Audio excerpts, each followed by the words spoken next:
കഴിഞ്ഞ 1.5 വർഷം ശ്രീ പിണറായി വിജയൻ്റെ നേതൃത്വത്തിൽ സർക്കാർ കേരളം ഭരിച്ചു. ഒരു കോഴയും വാങ്ങിച്ചില്ലല്ലോ, ഇനിയും വാങ്ങിക്കാൻ ഉദ്ദേശിക്കുന്നില്ല, അത്യാവശ്യമില്ല ഞങ്ങൾക്ക്.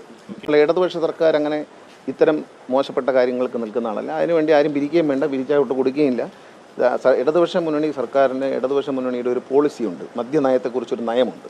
ആ നയം പരസ്യമായി പ്രഖ്യാപിച്ചതാണ്. അതിനാരും ആർക്കും പൈസ കൊടുക്കേണ്ട. ഇവിടെ ആരും പൈസയ്ക്ക് ഒരുങ്ങിയിരിക്കുന്നില്ല, ഞങ്ങളത് അംഗീകരിക്കത്തില്ല. അത് ഈ സർക്കാരിനെ കരിവാരി തയ്ക്കാനുള്ള ഒരു തെറ്റായ പ്രചരണമാണ്.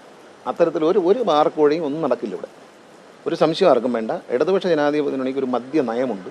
ആ നയം ഗവൺമെൻറ് പ്രഖ്യാപിച്ചിട്ടുണ്ട്, അത് നടപ്പിലാക്കും. ഇപ്പം IT പാർക്കുകളിൽ പബ്ബുകളും ബിയർ പാർലറെല്ലാം കൊടുക്കാൻ തീരുമാനിച്ച നയം, അത് പ്രഖ്യാപിച്ച നയമാണ്. മുഖ്യമന്ത്രി തന്നെ പ്രഖ്യാപിച്ച നയമാണ്. അതിന് പിന്നെ ആശങ്കയുടെ കാര്യമില്ല.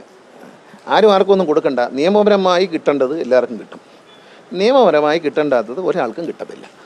എത്ര വലിയ പ്രമാണിയാലും കിട്ടത്തില്ല. അതിനുവേണ്ടി ഒരു ഇവിടെ അങ്ങനെ സ്വാധീനമൊന്നുമില്ല.